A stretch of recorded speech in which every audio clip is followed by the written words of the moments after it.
বিধানসভা ভোটের আগে এসআইআর নিয়ে উত্তাল হয়েছিল রাজ্য রাজনীতি। আমাদের সরকার থাকলে আমি কাউকে এখান থেকে বাদ দিতে দেব না, আমি কাউকে বাতিল করতে দেব না। যে ভারতীয় তার নাম উঠবে, বাংলাদেশি মুসলিমের নাম থাকবে না। এসআইআর হয়ে গেছে, বহু মানুষের নাম বাদ পড়েছে, কেউ কেউ ট্রাইব্যুনালেও গেছেন। ভোট শেষ, সরকার গঠনও হয়ে গেছে, রাজ্যে রাজনৈতিক পালাবদল হয়েছে। এই প্রেক্ষাপটে মাথাচাড়া দিয়ে উঠেছে বেআইনি পদ্ধতিতে বার্থ সার্টিফিকেট ইস্যু করার ভয়ঙ্কর অভিযোগ।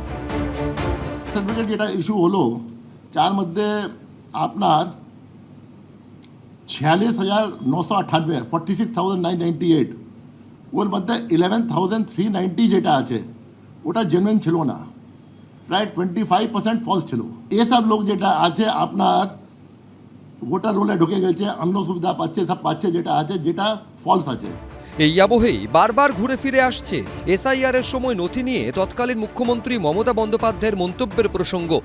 এসআইআর করো আর যাই করো, বাংলা থেকে মানুষকে তাড়ালে কি করে নিয়ে আসতে হয় আমরা জানি, আর বাংলায় কাউকে আমরা তাড়াতে দেব না। আর আপনাদের যদি কোনো কাগজপত্রের দরকার হয় তাহলে আমরা গভর্নমেন্টের পক্ষ থেকেও may I help you booth তৈরি করে দিচ্ছি, সেখানে যাবেন, সাহায্য নেবেন। 12 তারিখ থেকে may I help you camp হবে, ব্লকে ব্লকে যার যা প্রয়োজন, যেটা নেই সেটা সেখান থেকে করিয়ে নেবেন। আপনার কাগজপত্র থাকলে, যদি বাই চান্স শংসাপত্র অ্যাপ্লাই করেছেন পাননি, চিন্তা করবেন না, ওখান থেকে আপনি পেয়ে যাবেন। এই আবহেই বৃহস্পতিবার বেনিয়ম করে বার্থ সার্টিফিকেট ইস্যু করা নিয়ে তল্লাশি চালালো পুলিশ। প্রচুর ভুয়ো সার্টিফিকেট আছে, আপনারা জানেন, আর অনুপ্রবেশকারীতে ভরে আছে বাংলা।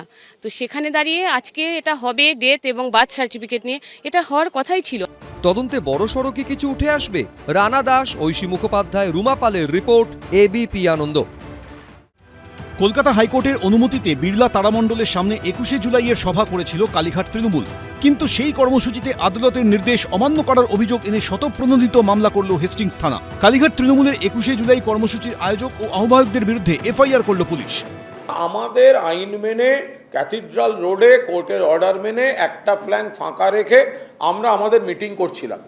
এবার যদি এই পুলিশ, এই গদ্দাররা, বিজেপির গুন্ডামি এত খোঁচা মেরেছেন মমতা বন্দ্যোপাধ্যায়কে যে মানুষের আবেগে লেগেছে, মানুষ তারা যদি চলে আসেন, আমরা সেটা থামাবো কী করে? ফাঁকা রাখার দায়িত্বটা তো ছিল পুলিশের।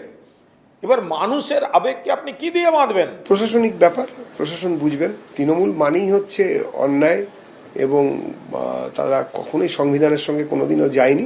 বিধানসভা অবধি ভাঙচুর করেছিল, এটাই যাদের ইতিহাস। তারা রাস্তার একদিক ব্লক করেছে, ভাগ্য ভালো পুরো রাস্তাটাকেই ভেঙে দেয়নি।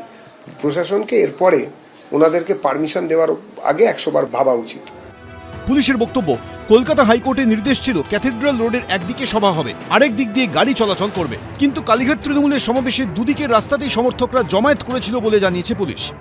হাইকোর্টের অর্ডার তারা লঙ্ঘিত করেছে, এটা কন্টেম্পট অফ কোর্ট হয়েছে, তো পুলিশ তো সেখানে মামলা দায়ের করবেই, পুলিশ তো সেখানে ইনকোয়ারি করবে। এখানে অস্বাভাবিকের ব্যাপার কি আছে? তারা কখনোই কোনো আইন মেনে চলেনি। পুলিশের অভিযোগ, এর জন্য যান চলাচলে বাধা তৈরি হয়। এই অভিযোগে এবার স্বতঃপ্রণোদিত মামলা দায়ের করল হেস্টিংস থানা। পার্থপ্রতিম ঘোষ, দীপক ঘোষ, আশাবুল হোসেন, এবিপি আনন্দ। এবিপি আনন্দ, এগিয়ে থাকে, এগিয়ে রাখে।